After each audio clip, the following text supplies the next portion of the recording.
langkah ini akan kami sampaikan nanti kepada teman-teman. Semuanya akan disampaikan hal-hal yang memang dianggap perlu disampaikan. Untuk itu, supaya kita nggak berpanjang-panjang, kita langsung beri kesempatan pada Pak Ketum untuk menyampaikannya. Terima kasih. Assalamualaikum warahmatullahi wabarakatuh. Salam sejahtera untuk kita semua. Shalom, Om Swastiastu, Nama Budaya, salam kebajikan. Tentu apa yang kita lakukan hari ini tidak lain untuk kebaikan tim nasional. Kalau dilihat PSSI 1,5-2 tahun terakhir mempunyai program yang sangat konsisten.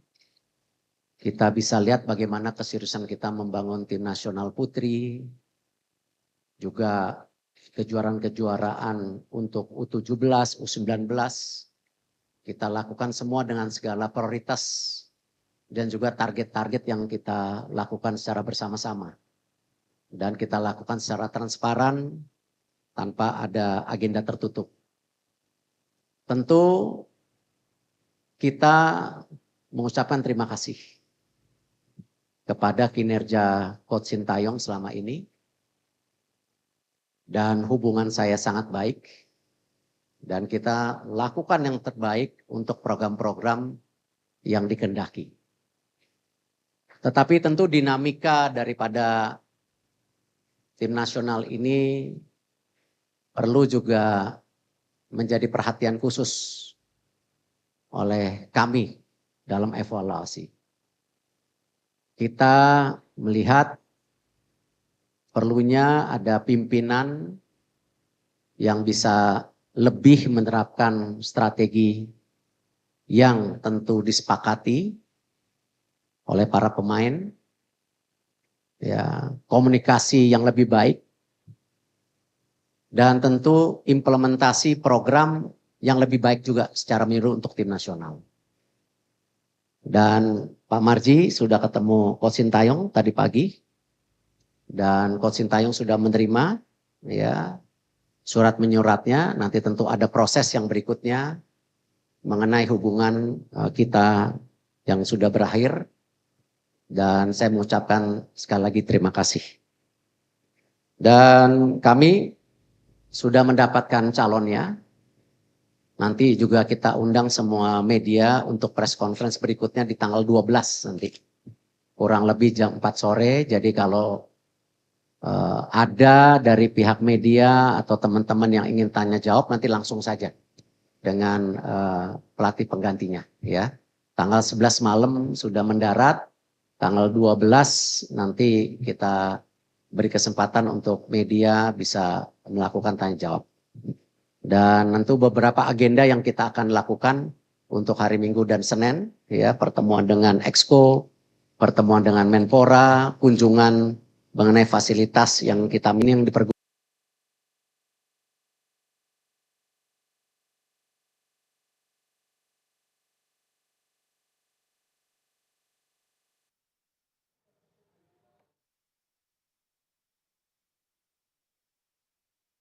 Komunikasinya tinggi sehingga ini menjadi sebuah improvement ya supaya kembali perjuangan kita untuk menuju Piala Dunia kita coba sekritikal mungkin segala kekurangannya kita bisa atasi karena target utamanya ini Piala Dunia. Dan keputusan ini bukan ya karena tentu tim nasional ini milik siapa-siapa tetapi milik Indonesia. Tidak ada ya persepsi tim nasional ini milik Erick Thohir, milik PSSI atau milik coach, ya tidak. Tapi bagaimana kita memastikan semua dinamikanya ini kita ukur sebaik-baiknya sehingga hasilnya juga bisa lebih konsisten. Mungkin itu yang saya bisa sampaikan. Terima kasih. Wassalamualaikum warahmatullahi wabarakatuh. Baik, langsung saya berikan kesempatan bertanya kepada wartawan. Ya, satu. Ya. Selamat siang Pak Erik, saya Majid dari Tribun News.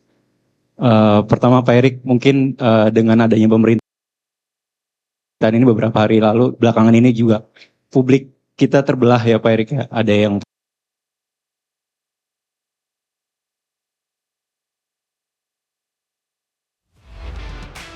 pro, ada yang kontra. Mungkin dari Pak Erik bisa menjelaskan kembali apa yang menjadi keputusan tadi kan strategi, terus kemudian program ke depan. Apakah ini juga ada terjadi kabar sebelumnya juga tidak match-nya dengan pemain. Katakan ada kabar Messi Hilgers yang tidak suka atau terus kita juga dapat kabar dari media Italia justru Pak Erik katanya juga gaya melatih Sintayong yang bisa dibilang tanda kutip monoton seperti. Kemudian yang kedua Pak Erik sebelumnya kan Sintayong juga mendapatkan golden ticket ya Pak Erik dari pimpinan negara sebelumnya. Apakah golden ticket itu akan tetap berlangsung atau seperti apa itu Pak Erik? Itu aja, terima kasih.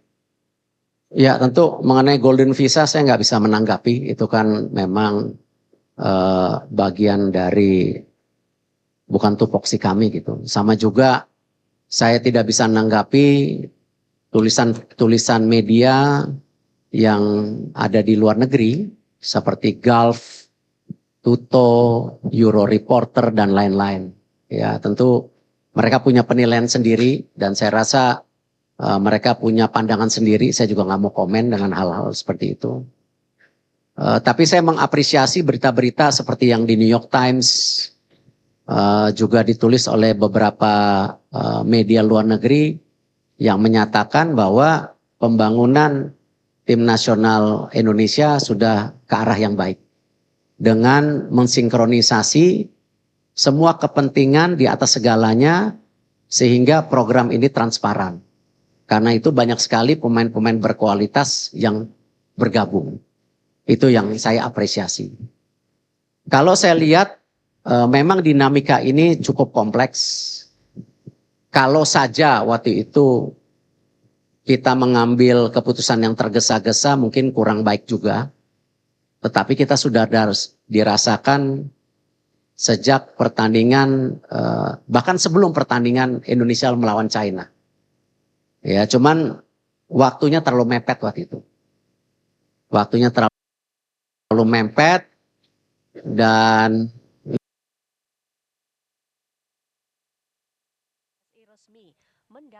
ya yang terbaik ya hari ini. Karena kita masih punya waktu hampir 2,5 bulan untuk persiapan. Karena saya juga tidak mau ya mengambil sebuah keputusan yang membuat tentu keadaannya tidak baik. Nah, cuman dengan segala evaluasi perhitungan, waktu 2,5 bulan ini cukup.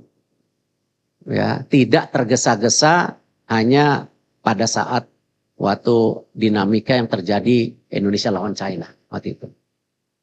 Itu yang saya bisa sampaikan. Ya, Mbak. Terima kasih, saya Fitrianto dari Republika. Pak Erik, apakah keputusan ini berkaitan dengan keselarasan dengan pemain-pemain naturalisasi yang mungkin kurang begitu baik dengan STY sehingga harus diganti di menjelang 2 bulan laga selanjutnya? Menurut saya sama saja. Tapi kalau kita lihat sekarang dengan banyaknya di tim nasional yang bermain di luar negeri, tentu dinamika daripada masing-masing individu itu menjadi perhatian.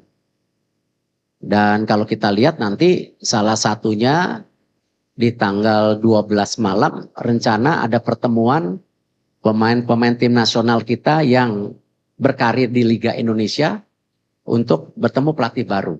Ya, kita nggak mau beda-bedain itu, tetapi perlu dinamika yang terjadi di komunikasi ini harus lebih merata.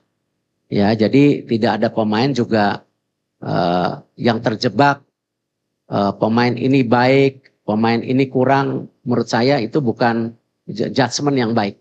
Ya, tetapi kita harus melihat tim ini sebagai sebuah komposisi yang satu. Sama, di sepak bola itu yang paling berat ya memang intangible atau sesuatu yang tidak terukur. Salah satunya ya teamwork itu, kekompakan antara pemain, pelatih, ya PSSI dengan tim, PSSI dengan pelatih itu paling dinamika yang tentu menjadi tolak ukur yang tidak mudah diprediksi.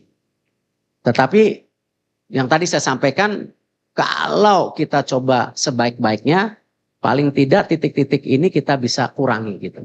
Ya salah satunya komunikasi yang saya sampaikan tadi, ataupun bagaimana tactical issue yang seperti ditulis oleh beberapa media Eropa, tetapi itu tidak menjadi judgement, ya, tetapi itu menjadi bagian evaluasi.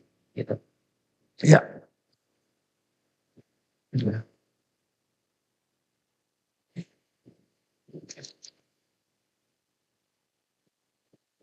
Mic-nya, tolong dibantu yang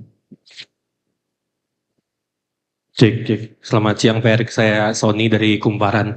Pak, ingin bertanya terkait detail kontraknya Pak, apakah ini putus kontrak sepihak atau bagaimana? Kemudian adakah kompensasi yang harus dibayarkan PSSI terhadap Sintayong? Karena kita tahu sebelumnya sudah ada kesepakatan sampai 2027 ya Pak. Terima kasih. Ya semua kontrak kita harus hormati, karena kalau kita ingin menjadi federasi yang kredibel, ya kita harus menjaga kesepakatan yang sebelumnya. Sama ketika kita memperbaiki Liga Indonesia, ya salah satunya kita menekankan kepada klub-klub. Ya kita nggak mau lagi ada isu mengenai pemain yang tidak dibayar, pelatih yang tidak dibayar. Karena itu salah satu yang kita dorong klub, standarisasi klub yang ada di Liga, klub licensing itu kita akan terapkan di tahun depan, bahwa klub-klub yang melakukan pelanggaran itu tidak hanya dikurangin subsidinya tetapi poinnya. Nah kalau kita melakukan itu di Liga, tetapi PSSI sendiri tidak respect dengan apa yang dikomit, ya saya rasa bukan menjadi contoh yang baik. Kita harus menghormati segala perkataan dan kontrak-kontrak tersebut. Jadi kita tidak akan, dan Pak Marji, Coach Sintayong tanda tangan surat terimanya. Nah tentu nanti antara lawyer dan lawyer akan bicara untuk follow up kompensasi yang sesuai dengan nilai kontraknya gitu. Ya. Tapi poinnya kita harus respect dengan apa yang kita sepakatin. Ya, tidak boleh kita sebagai bangsa yang tidak menjaga kehormatan kita, apalagi federasi kita sedang dalam posisi tinggi-tingginya sekarang di mata internasional. Jadi kita harus jaga itu. Ya.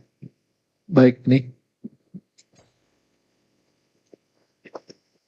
Selamat siang Pak Erik. Tadi sudah dipastikan ya. Oh, saya Heri dari bola.com. Maaf, terlalu semangat nih.